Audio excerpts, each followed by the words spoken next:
Ushbu loyiha Agrobank hamkorligida Namangan viloyati Norin tumani Pastki Cho'ja mahallasi 3641 sonli konturda amalga oshirilmoqda. Bu yerda kartoshka mahsuloti ekilgan bo'lib, maydoni 10 gektarni tashkil etadi. Uzunligi esa 400 metr, bo'yiga 300 metr. Bu yerdagi ekinlar zamonaviy usullar bilan parvarishlanmoqda. Hozirda ekinlar unib chiqib, gullash holatiga kelgan. Ekinlarni yetishtirish 120 kun davom etadi.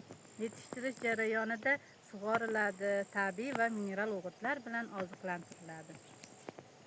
Ushbu loyihaga 40 ta dehqon xo'jaliklari biriktirilgan. Har bir dehqon uchun o'rtacha 25 sotix yer maydonlari to'g'ri keladi. Loyihani samarali amalga oshirish uchun lider tadbirkor Norinlik yoshlari QHK ishlab chiqarish kooperativi biriktirilgan. Ushbu loyiha bo'yicha har bir gektardan 35 tonna, jami esa 350 tonna hosil olish rejalashtirilgan. Mazkur ekin yig'ishtirib olingandan so'ng ikkinchi ekinga ham yuqori daromadli ekin turini ekish orqali yer egalarining daromadlari yanada oshirib boriladi.